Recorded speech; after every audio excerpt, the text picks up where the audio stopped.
Goeiedag. Ons kyk weer na die goeie nuus van Jesus Christus, dit wat gekom het vir elke mens bykans 2000 jaar terug. Mense is baie belangrik as ons gaan kyk na die evangelie. Lukas 16 vers 16 sê die wet was tot op Johannes. Daarna word die evangelie van God verkondig. Die goeie nuus, dis wat die evangelie beteken, is die goeie nuus. Die goeie nuus van God verkondig en almal dring met geweld daarin. En so, dit is so belangrik dat ons weet dat die mens is so gemaak dat hy reageer op 'n werklikheid van dinge wat goed is. Daarom skryf Paulus byvoorbeeld in Filippense, dan praat hy telkens daarvan van die begin af, gaan kyk bietjie hoeveel keer praat hy daarvan, verbly julle, ek herhaal, verbly julle, want geloof is so afhanklik van blydskap as 'n vis van water, en dit is waarom dit so belangrik is dat 'n mens ook gaan kyk, byvoorbeeld na Romeine 10 vers 13, wat hy aan praat, elkeen wat die Here aanroep sal gered word, dan praat hy, hoe kan hulle in iemand glo van wie hulle nie gehoor het nie, hoe kan hulle hoor as daar iemand is wat preek nie. Hy sê, hoe lieflik is die voete van hulle, wat die evangelie van die goeie verkondig. Die goeie boodskap, die blye boodskap, die goeie nuus. En dan besef 'n mens dat die mense dit nou vertel, hoe die ouens in die vroeër tyd, as hulle oorlog gemaak het, het hulle nou gekyk na die een wat daar op die bult sit, en as hy nou afgehardloop kom, en hy is opgewonde, en hy spring op en af, en weet hulle die oorlog is gewen. En dit is blydskap, en dit is vir ons so belangrik. Hy sê, want so lief het God die wêreld gehad, dat hy sy enige gebore seun gegee het. Mense, dit wat ek in my lewe, dit wat my eintlik aan die einde van my lewe gebring het, is wat ek probeer het om te verbeter, en probeer het om 'n beter mens te word. Ek is regtig, ek is deur baie dinge, ek wil nie elke keer dit noem nie, wil nie oor myself praat nie, maar hoe ek gesit het, waar ek elke keer hierdie verlange gehad het om net beter te wees en beter te presteer, en as ek die skrif lees, dan sien ek gaan dit in elk geval mis, en ek vir die Here gesê het, Here, waarom moet ons aangaan? Hoe lank moet ons aangaan met hierdie ding? Maar toe, en glad nie in 'n arrogansie nie gekom, en gesê, Here, as daar iets is, wys dit vir my. En ons kom by hierdie, en ek kom by hierdie werklikheid van die evangelie uit, en dit is iets wat in my is, wat my bly maak, wat my opgewonde maak. Mense, dit is baie belangrik dat ons gaan kyk na dit. En dan kyk ons na 'n skriffies, ek het nou vorige geleentheid gepraat oor Romeine, ken ons vers 28, vir Romeine 8, hy sê, en ons weet dat vir hulle wat God lief het, alles ten goeie meewerk, vir hulle wat na sy voorneme geroep is. Ons praat baie daarvan, dat alles werk ten goeie mee, maar dit is baie belangrik, maar hoekom werk dit ten goeie mee? Het ons die volgende versie ook gelees, wat sê, want die wat hy van tevore geken het, hy ook van tevore verordineer om gelykvormig te wees aan die beeld van sy seun, gelykvormig te wees, sodat hy die eersgeborene kan wees onder baie broeders. En as jy dit verstaan, dat Jesus Christus het gekom om sy lewe vir ons te gee, dis baie belangrik, mense, en dit is waarom die skrif sê, soos wat hy is, so is ons in hierdie wêreld. As he is, so are we in this world, is Johannes 4 vers 17. Maar ons moet verstaan, want dit is die rede vir die blydskap. Die blydskap is nie dat ek uiteindelik dit reg gekry het om 'n goeie mens te wees nie, want die natuurlike is of jy drop net nou. En dit is wat die werklikheid is. Die goeie nuus is dat God het alle mense in Christus gesit. Christus het vir alle mense gesterf, en na 3 dae staan hy op, en hy gee vir elke mens 'n nuwe lewe, naamlik sy lewe. Dit wat hy vir die mens gegee het. Nou sit ek en dink daaraan, dat ons het al gehoor van die gesegde wat sê, Jesus Christus was nie 'n voorbeeld vir ons nie, hy was 'n voorbeeld van ons. Want die hele skrif gaan oor Jesus Christus. Van die Ou Testament af gaan dit oor Jesus Christus wat gebore sal word, wat hy kan doen. Jesaja 53, 'n lam wat geslag word, terwille van ons oortredinge. Jy sien, nou begin die skrif die ding, dit gaan oor Jesus Christus. Genesis 3 vers 15, vrou, jou saad gaan sy kop vermorsel, en nou sien ons, nou begin hy nader aan ons kom, nou sê hy, Jesaja 9 vers 5, 'n kind is vir ons gebore, 'n seun is aan ons gegee en die heerskappy is op sy skouers. Dis die ene wat nou my lewe is. Dis Jesus Christus wat in my is. Hy sê heerskappy is op sy skouers en hy word genoem wonderbaar, raadsman, sterke God, ewige Vader, vredevors. Is dit nou iets om oor arrogant te raak? Nee, dit is net 'n werklikheid dat God het dit wat in Genesis, toe die mens in beeldnis en gelykenis geskape is en dit skeef geloop het omdat die mens dit weggegee het, het God nou weer kom teruggee vir die mens. So ons is weer in God se skepingsdoel, beeldnis en gelykenis. En dit is waaroor dit gaan. Hoekom ons sê dat Christus is nie 'n voorbeeld vir ons dat ons moet probeer om soos hy te wees nie, of probeer om soos Jesus te word nie. Ek hoor baie keer mense sê ons moet probeer om soos Jesus te word. Dan vra hy, hoe het jy dit al reg gekry? Het die predikant het al reg gekry? Nee, ons probeer maar almal. Nou as almal dit probeer en nog niemand dit reg gekry nie, hoekom sal ek dit probeer? Nee, want Jesus Christus het sy lewe vir ons kom gee en daarom is hy die eerste van baie broeders. En dit is daar die werklikheid vir ons. Dit is die geregtigheidsboodskap, die vryspraak. En ek dink as 'n mens dit kry en jy kan dit werklik besef, wat 'n groot voorreg is dit, sal die eerste skrifgie seker wees wat elke mens sal aanhaal en vir mense sal vertel, is die skrifgie wat van die Ou Testament afkom, Habakuk 2 vers 4, Romeine 1 vers 17, Galasiërs 3 vers 11, Hebreërs 10 vers 38. Kom ons lees hom gou hierso. Hy sê, ek gaan Romeine 1 vers 16 aflees.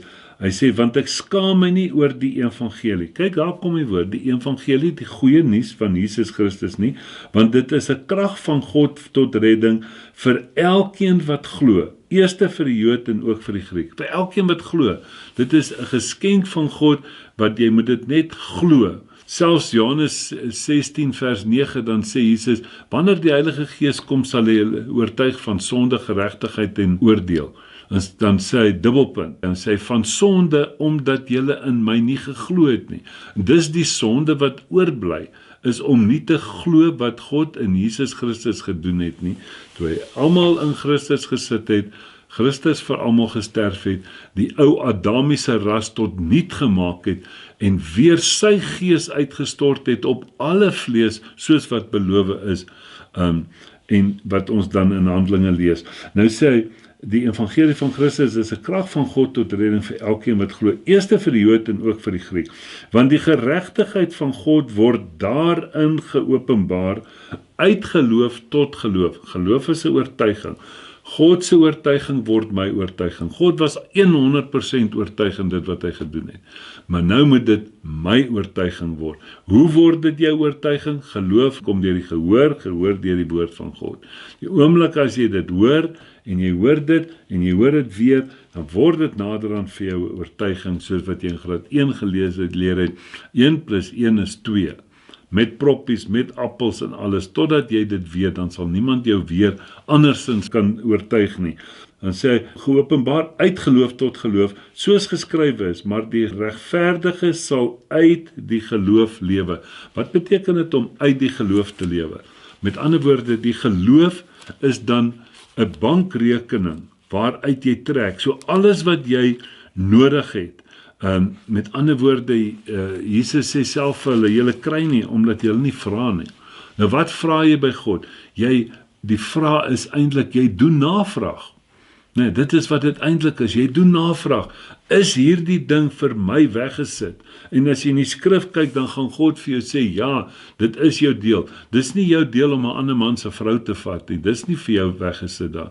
Dis nie iets waarvoor Christus betaal het nie. Kom ons kyk gou-gou.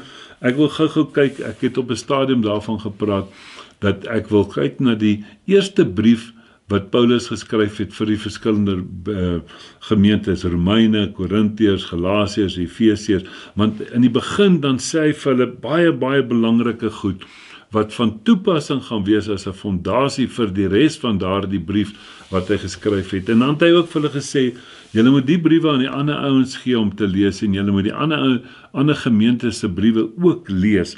So kom ons kyk hier, hy sê, Paulus 'n geroepe apostel van Jesus Christus deur die wil van God en die broeder Sosthenes aan die gemeente van God wat in Korinthe is, aan die geheiligdes in Christus Jesus, die geroepe heiliges, saam met almal wat die naam van ons Here Jesus Christus in elke plek aanroep. Elke plek aanroep, hulle sowel as ons Here. Genade en vrede vir julle van God, ons Vader en die Here Jesus Christus. En sê hy, kyk mooi, vers 4, kom my, nou sê hy, ek dank my God altyd. En dan sê hy sien, Paulus gaan dit in al sy briewe doen het, hy dank God. Hoekom dank hy God? Wanneer dan sê jy dankie? Wanneer jy iets reeds ontvang het.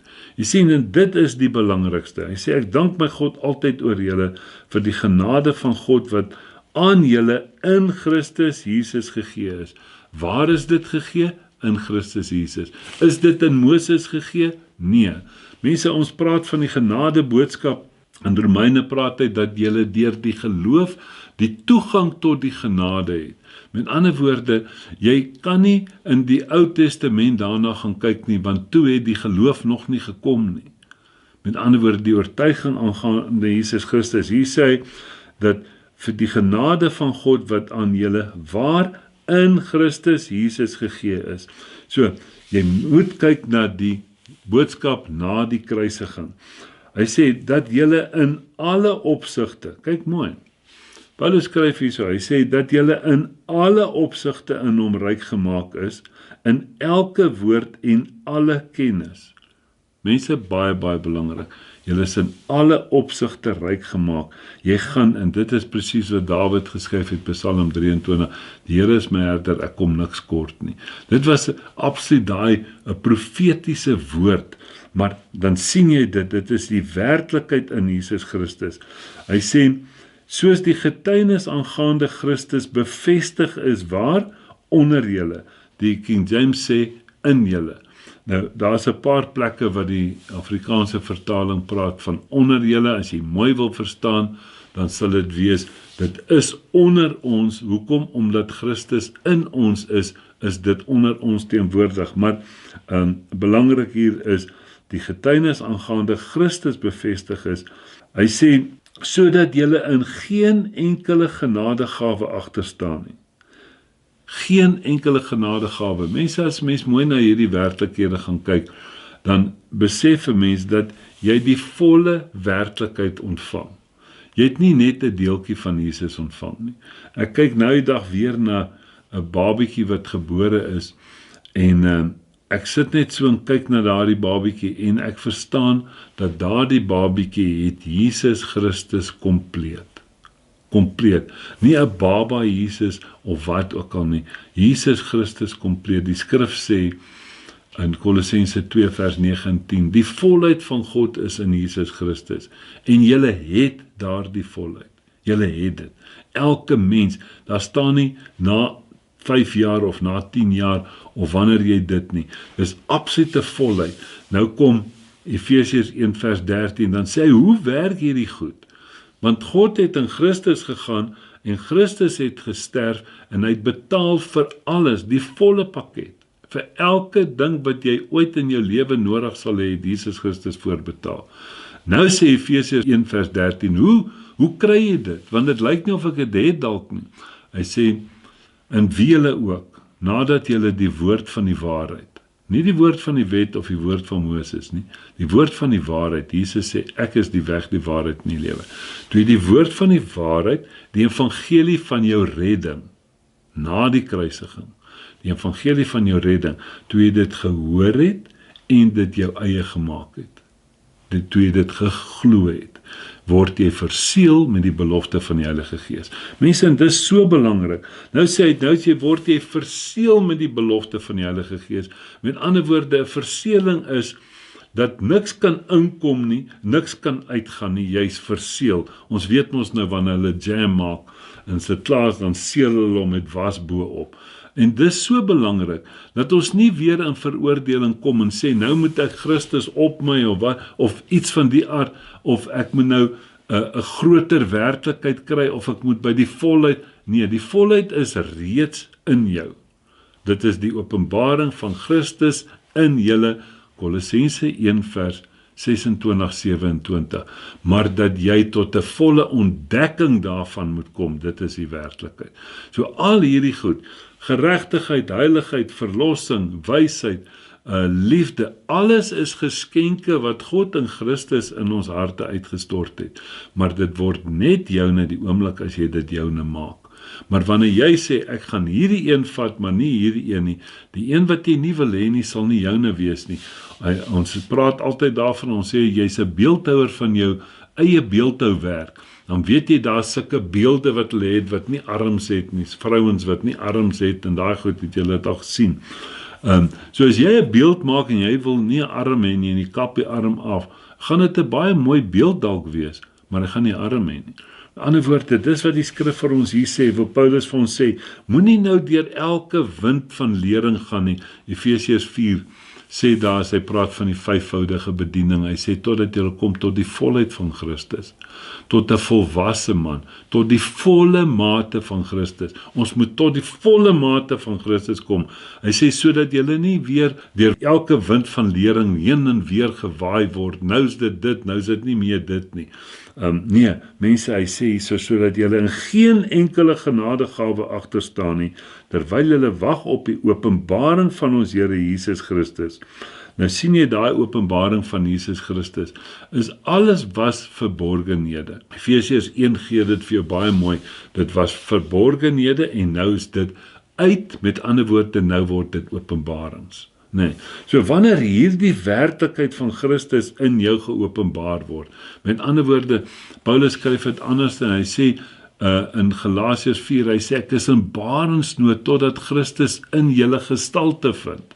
Met ander woorde, daai werklikheid van Christus wat reeds daar is, die oomblik wat dit vir jou, daai openbaring van jou uitkom, dan sien jy daar, hy sê, wat julle ook sal bevestig tot die einde toe, om in die dag van ons Here Jesus Christus onberispelik te wees. Mense, dis baie, baie belangrik, sodat ons daai werklikheid sien. Nou, kom ons gaan kyk, dit is waar die evangelie trek. Dit is nou uit.